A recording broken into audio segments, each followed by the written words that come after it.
प्यारे बच्चों, आप सभी एक बार फिर से मैं आपका मयंक सर आप सभी से मिलने के लिए आ गया हूँ। और आई होप सो बहुत अच्छी होगी। लगातार सभी के सभी पढ़ाई कर रहे होगे। जैसे कि मैं क्लास 11th वाले बच्चों के लिए इसमें पढ़ा रहा हूँ। और 11th वाले बच्चों के लिए यूनिट एंड मेजरमेंट चैप्टर हमारा चल रहा है। ऑलरेडी हमारे 7 लेक्चर्स अपलोड हो गए हैं और ये हमारा इस चैप्टर का 8वां लेक्चर होगा। पिछले टॉपिक्स की बात करूँ तो आप जाके प्लेलिस्ट खोलिएगा। प्लेलिस्ट में जा कर के क्लास 11 खोलिए और वहाँ पे सब कुछ आपको मिल जाएगा।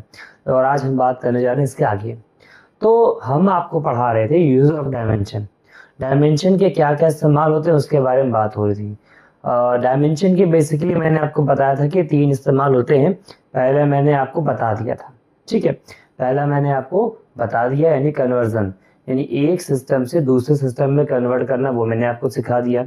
आज हम उसके दूसरे पॉइंट के बारे में बात करने जा रहा हूँ, यानी कि डायमेंशन का जो दूसरा यूजेस होता है वो बता रहे हैं।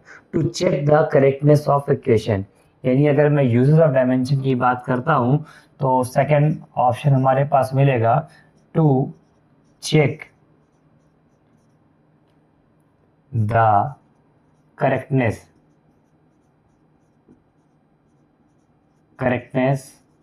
Of equation.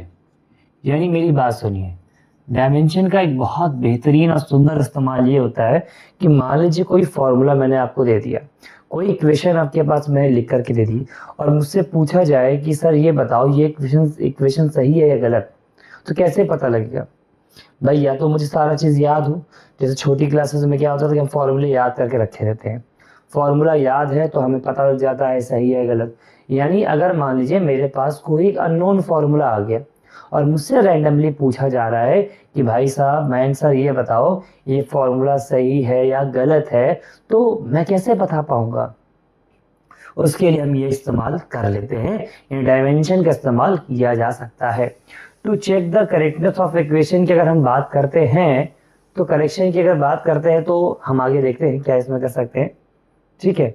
तो अभी तो काटना ही पड़ेगा। तो इक्वेशन की करेक्टनेस को चेक करने के लिए हमारे पास कुछ नियम होते हैं जिसको हम कहते हैं principle of homogeneity.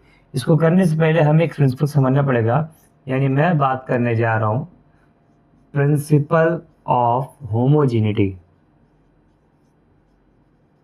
Principal of homogeneity की अगर बात करते हैं, हम बात करने जा रहे हैं प्रिंसिपल ऑफ होमोजेनिटी की। According to principle of homogeneity क्या कहता है कि मान लीजिए आपके पास कोई भी फिजिकल इक्वेशन है, ध्यान से सुनिएगा मेरी बात बहुत ध्यान से, कि मान लीजिए आपके पास पहले से कोई इक्वेशन है और अगर वो इक्वेशन है तो उस इक्वेशन के लेफ्ट हैंड साइड और राइट हैंड साइड दोनों का डायमेंशन सेम होना चाहिए। यानी according to the principle of homogeneity the dimension of individual physical quantities of left hand side and right hand side will be same. अब इस बात को समझते हो कैसे करते हैं? एग्जाम्पल के लिए देखिए, कोई भी इक्वेशन लेता हूँ। सबसे पहले मैं एक आसान से क्वेश्चन जो कि आप जानते हैं, मैं ले रहा हूँ f, अगर मैं बात कर रहा हूँ मैं लेता हूँ, चलिए f equal to M into. Example की मैं बात कर रहा हूँ, हम सबको मालूम है ये इक्वेशन सही है, लेकिन इसको चेक कैसे करते हैं? ये देखिए f बराबर एम इंटू है। बताओ f का डायमेंशन क्या होता है? यानी फोर्स की बात करेंगे, फोर्स का डायमेंशन होता है बेटा एम एल टी माइनस का 2 होता है। ये लेफ्ट हैंड साइड की बात करेंगे। इधर बताओ इधर क्या होता है? इसका डायमेंशन क्या हो जाएगा? m का तो m ही हो जाएगा। और एक्सेलरेशन की बात करें तो एल टी माइनस का क्या होता है? 2 होता है। अगर मैं दोनों को अरेंज करूँ, यहाँ देखो तो एम एल टी माइनस 2 यहाँ भी आ गया, और अगर यहाँ की बात करते हैं तो एम एल टी माइनस 2 यहाँ भी आ गया। यानी dimension of left hand side is equal to the dimension of right hand side. बात समझ में आ रही कि नहीं आ रही? बेहतरीन। और यही मुझे आगे तक करना है। तुम कोई भी फॉर्मूला बोलो उसको इसी तरीके से करना है। मैं कई सारे फॉर्मूला बोलता जा रहा हूँ, करते जा रहा हूँ। जैसा ये देखो, अगर मैंने कहा v is equal to U plus A T, अब v is equal to U plus A T लिखा है, चेक करते हैं सही है या गलत। तो कैसे चेक करेंगे? देखिए भाई, v बराबर क्या होता है? v हमारी वेलोसिटी है, u भी हमारी वेलोसिटी है, a एक्सेलरेशन है और t टाइम है। तो वेलोसिटी का डायमेंशन क्या होता है? L T minus 1। देखो भाई, इसका डायमेंशन एल टी माइनस हो गया। इसकी बात करेंगे, इसका डायमेंशन भी क्या होगा? एल टी माइनस 1 हो जाएगा। और अगर आगे बात करते हैं इसका, एक्सेलरेशन का क्या होता है, LT-2 होता है, और साथ में टाइम दिया है, तो टाइम का भी क्या हो जाएगा, टाइम का डायमेंशन t हो जाएगा। और अगर लास्ट लाइन की बात करें तो LT-1 यहाँ देखेंगे, LT-1 यहाँ देखेंगे, यहाँ देखो L तो L ही है, t⁻⁻2 t⁻1 plus minus minus, तो यह क्या हो जाएगा, LT-1। बात समझ में आ रही है? यानी दोबारा से लेफ्ट हैंड साइड और राइट हैंड साइड का डायमेंशन बराबर हो गया। बात समझ में आ रही कि नहीं आ रही भाई, बताओ जल्दी से बताओ, सन्ने से बताइए। तो कोई भी फॉर्मूला हो उसे उठाना है और चेक करके देखना है कि डायमेंशन सही है या नहीं। अब तुम्हारे लिए कुछ क्वेश्चंस मैं यहाँ पे लिख रहा हूँ और उसे हम देखते हैं कि सही है कि नहीं। जैसे मेरे पास अगला क्वेश्चन जो मेरे पास लिखा है मेरी शीट में है, और ये है हाफ mv² बराबर mgh। अब मेरे पास एक क्वेश्चन आया है कि हाफ mv² बराबर mgh, चेक करके बताना है कि क्या डायमेंशन इसका सही है। आइए चेक करते हैं। ये जो कांस्टेंट है इसके बारे में तो बात ही नहीं हो रही। अब m की बात करेंगे। m का मतलब क्या, मास हमारा m हो जाएगा, v², v मतलब क्या है, वेलोसिटी, और वेलोसिटी का डायमेंशन क्या होता है, LT-1 है भैया, इसका स्क्वायर लगा, मैंने स्क्वायर लगा दिया। mgh की बात करेंगे, मास का तो क्या हो जाएगा, m ही हो जाएगा, बोलो हाँ। g क्या होता है, एक्सेलरेशन ड्यू टू ग्रेविटी होता है, यानी LT-2 हो जाएगा। और हाइट किस में नापी जाती है, मीटर में तो नापी जाती है, इसका भी डायमेंशन क्या हो जाएगा, L ही हो जाएगा। अब थोड़ी सी अगली लाइन में आके बात करते हैं। देखो भाई m का तो m ही रहेगा। अच्छा ये दोनों ब्रैकेट के बाहर स्क्वायर लगा है, तो ये बताओ क्या L⁻2 नहीं हो जाएगी या t⁻⁻2, तो यहाँ देखिए L⁻2 हो जाएगी और t की पावर क्या हो जाएगी, -2 हो जाएगा। यहाँ देखो m का तो भाई क्या रहेगा, m ही रहेगा। L यहाँ भी पावर 1 है, यहाँ भी पावर 1 है, बेस सेम पावर ऐड, तो क्या हो जाएगा, L आपका 2 हो जाएगा और t की पावर क्या है, -2 है। देखो डायमेंशन सही हो गया। यानी ऐसे बहुत सारे फॉर्मूले हमारे पास आएंगे जिसका डायमेंशन हमें चेक करके बताना है कि वो सही है या गलत। अगला एक और क्वेश्चन देखते हैं, बड़ा ही फेमस क्वेश्चन है, स्कूलों में आता है। क्वेश्चन देखिए सभी लोग भाई, क्वेश्चन देखिए। क्वेश्चन तुम्हारा है F.S बराबर है हाफ mv² माइनस का हाफ mu²। ये मेरे पास एक फॉर्मूला आ गया है, F.S बराबर half mv² minus half mu², और मुझे चेक करके बताना है कि क्या इसका डायमेंशन सही है या गलत।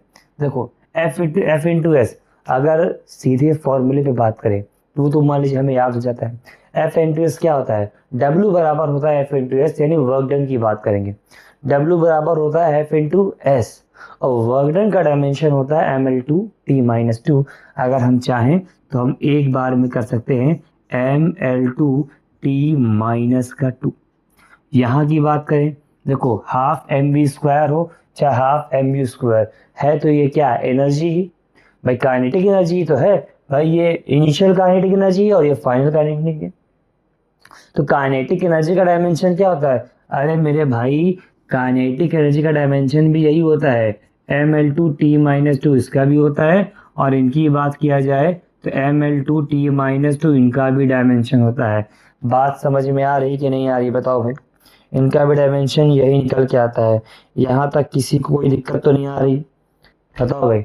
एक बड़ा ही फेमस और आप सभी जानते हैं एनर्जी, यानी E बराबर हम जानते हैं कि mc² होता है, E बराबर mc², और अगर E बराबर mc² है तुरंत सन्न से डायमेंशन बताओ। एनर्जी की बात हो रही है सर, ml2t माइनस क्या हो जाएगा, 2 हो जाएगा। m की बात करेंगे तो यहाँ पे मास इसका m है। लाइट c क्या है, स्पीड ऑफ लाइट, और स्पीड का डायमेंशन क्या होता है, LT-1।